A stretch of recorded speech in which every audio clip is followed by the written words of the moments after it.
Hello friends, Jennifer Pearson here, Thistle Gypsy, with a deck interview with the beautiful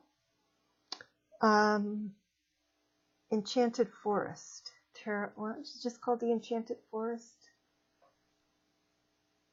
Forest of Enchantment Tarot, but the book is called Your Path Through the Enchanted Forest. That's the name of the book. That's interesting. But the deck is Forest of Enchantment Tarot. All right, so number one, how would you describe yourself? So this is how the deck describes itself. 6 of Spells. So that makes a lot of sense to me because I think I'm not the only one for whom this was a much anticipated deck, and everybody is sort of oohing and eyeing as it comes out of its little shell there. So I think that's actually quite, quite appropriate. What is your opinion of me? Great. The Devil. In this card called the Liar. So it clearly has a very kind impression of me. Excuse me. So this is a card about deception. I think in my walkthrough I had looked at the fact that he kind of has old arthritic looking hands, and yet his face looks, and the rest of him looks kind of youthful. And so that, that's where I get less, well, and it's kind of, a deceiver is somebody who tells you things or puts on an appearance. And so this is, so although I could take this as this, deck calling me a liar, telling me that I'm a liar, one thing I know about myself that the deck might not yet is that I am not a good liar, and have not been. I mean, I knew that quite young. I wasn't cut out to be a good liar, and but I feel like, because I am somebody who is very enthusiastic, very taken in by the beauty of the illustrations of this deck, that I think that it's saying that I'm a sucker for a liar,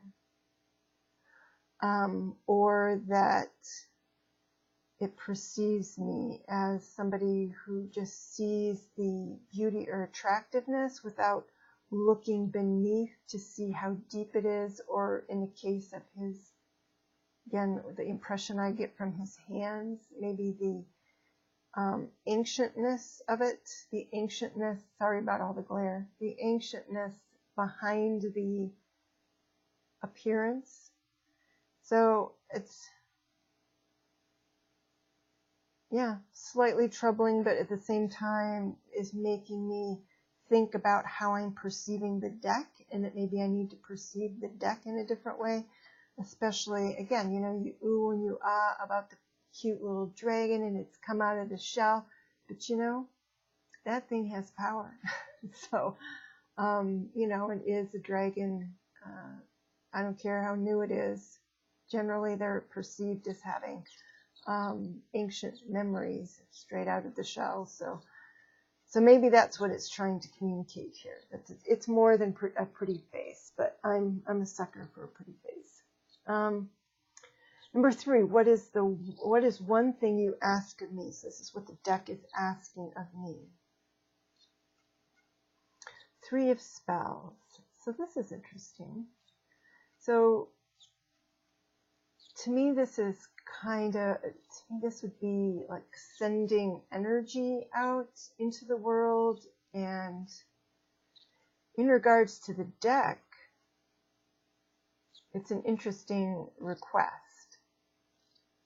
Of course, it could, with the 3 here, it could be asking me to do 3 card readings. Maybe I was going to do a 5 card reading. because my friend Lark had asked for more of a reading out of this deck to see how it reads. So I was going to do a 5-card reading, but it almost seems to be asking me for a 3-card reading, or since she's kind of sending her energy out into the world, maybe a reading. Well, maybe it's asking me to use it for my public readings on my other channel, or using it for more public readings. Something where I'm putting stuff out there, or somehow illuminating what is beyond me. So to not use it only for personal readings, I guess. Number 4, how will you challenge me? Oh, the Tower.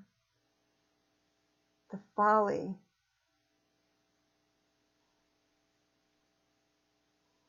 I guess I would say that this is saying that I need to rethink things.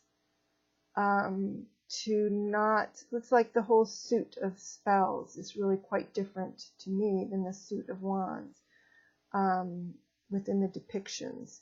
So it's like maybe it's saying you're going to have to leave that old structure or expectations behind. I could see that is how it will challenge me. So maybe it's going to jerk me around a little bit in that regard. I thought it would be an easy reading deck, but maybe it's saying I'm going to have to let go of some of my assumptions before that will be the case. So again, maybe I'm being suckered, and there will be more adjustment than I originally thought. What is the potential outcome of our time together? Oh, how lovely. The Seeker of Visions. So yeah, I mean, if I'm going to become a seeker of visions, then that's a little deeper than your, everyday tarot reading like I tend to do. I mean, even today, I asked whether I should take my dog to my dog obedience class, the one that I teach. And, so that's often the nature. I'm getting feedback on everyday decisions. So this, to me, the Seeker of Visions indicates more of, a strong bond, for one thing, with the Seeker of Visions, and getting more from this deck than, say, my mundane everyday readings. And is that 5? Oh, yeah. So the last one is, what readings do you enjoy the most? So what readings does the deck enjoy the most? And here we have Ace of Visions. So I wonder if this is going to be like I don't usually use decks in a disciplined way. I don't use them for path working. I don't use them for like the beginning of a journey, like a shamanic journey, or dream work or something. But with this Ace of Visions, it could be suggesting, between these two cards, it could be suggesting that. Certainly the Ace of Visions can be about love, and since this is a swan, reflection of a swan, and seeing itself as a queen,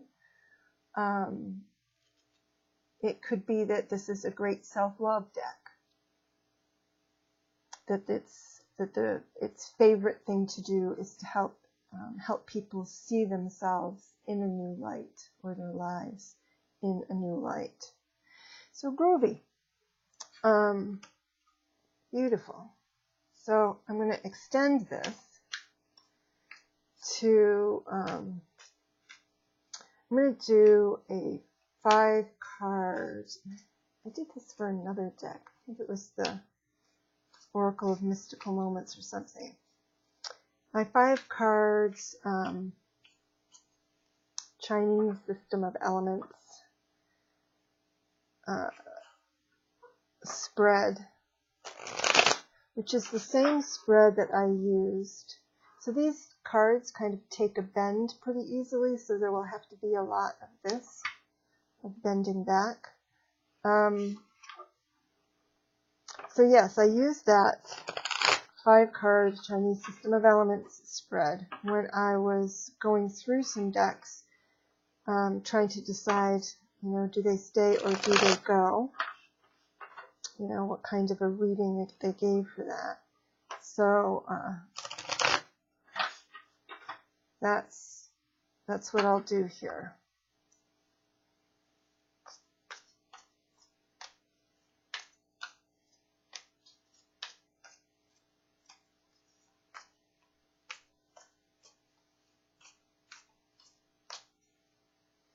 I'm going to do this, and I'm going to split. So let's see what we get. Alright, so we start in the middle. Oh, this is great. Love it. So this is, and I'm going to lay them out first, but I'm going to explain the spread a little bit. So this is what is stable. This is the earth. This is what is stable. And then I do what is rising, which is fire. Then what is beneath, or a hidden resource, down below here. And then I do what is growing, which is wood. This is water, this is wood. And then here I do the metal, or what is consolidating. So this is a beautiful, this keeper or king of boons, or pentacles. Yeah, look at all those crystals. Yeah. Let that be something that is being kept. So this would be what is steady or repeating, what repeatedly happens or is steady in my life. And so this indicates some financial stability, which is beautiful. And yes, I love all the crystals also. But that would be the more practical meaning. This is what, as fire, it's what kind of flares up and then dies down and goes away. And so this is 3 of Visions. I see this as just social interaction. And that's pretty true. My social interaction is kind of intermittent. But it's lovely to have this because it shows that will, in fact, be present, a part of my life. And I do see this as future. Some of it, yeah, it is future. And for me, future is like 6 months. The 4 of Visions. Okay. I was wondering why this was resonating with me. It's because I went through the deck at one point and was looking for cards that reminded me of 2 things, myself and an ideal environment. And this is kind of both. I can be in that kind of doldrum state of mind these days, despite the decks I've been getting in the great things that, you just have to acknowledge. But this is also kind of one of my ideal environments, is just kind of hanging out by a creek and the wildflowers and, the forest kind of sheltered. But this is in the wood position, so this is what is growing. So to me, I just can't help but look at that as there's going to be a continuing, a growing sense of dissatisfaction. And I'm going to see it this way as well, but something of a positive turn on it is turning away from, I don't know that you'd say the past. I'm thinking more in terms of habit, turning away from habit and then ending up in sort of a hanged man state while having to think about, like, what's my next action, what's going to spur me to action. So this, in a normal situation, I like kingfishers, so I couldn't possibly ignore that. So it could even say that there's some growth to be had from ignoring it. So very interesting. A little perplexing, but I'm not going to say it's anything bad or untoward. The 10 of Spells, which would be the 10 of Wands, is what's underneath. And there's truth, although this is kind of a different 10 of Pentacles. The idea behind it is that these ladies have kind of been caught in a fairy spell and have been working, well, in their case, dancing, you know, beyond the point of pleasure. So something that's no longer, you know, something that initially was pleasurable but is no longer. So these cards kind of go together in the sense of maybe needing to acknowledge that that's going on. That, again, maybe I've created some habits of some do habits.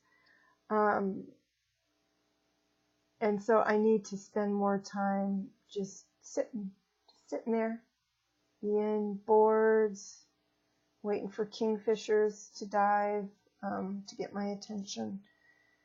And there is some truth in this, that I know that I need to cut back, that there's a level of exhaustion that is creating some of this, and I need to do whatever I need to do to eliminate that, even if it's letting go things that I like to do. And so this card in this deck makes a lot of sense, because this is something that they like to do, but not to the point of exhaustion. And I do tend to do that, because I have so many ideas of great things and fun things I'd like to do. It's not dancing, but I get myself in trouble. So this is the 8 of Spells, and so like the 8 of Cups, I think it would be. No, Wands. Cups is Visions. So 8 of Spells is 8 of Wands. So yeah, this is like all of the message owls from Harry Potter. I mean, and isn't that like one of the most charming parts of that whole series, is the message owls. All coming in. So that's really interesting. So this is what is solidifying or consolidating, becoming more solid. So it's becoming metal. So it's like earth becoming metal, becoming more solid. And I'm not at all clear on whether this is my messages going out, or if this is messages kind of like you see in this picture, messages coming in. And it's feeling like a card that I'm not going to know about until it arrives. Until it flies in, I'm just going to end up being clueless about it. All right, everybody. That's the Forest of Enchantment, or no, is that what it is? No. Forest of Enchantment Tarot. Deck interview, and then my Chinese system of elements spread. It's just so, I mean, it's just so green. It's just so green. The deck is correct insofar as this is a devil, a temptation, something that's beautiful. I do have a beauty reaction to this, a lusciousness reaction to it. So it's just going to have to give me my towers in its own time. Because it is just beautiful. All right. Take care, everybody, and I will be back soon with yet another deck-oriented video. Take care. Bye-bye.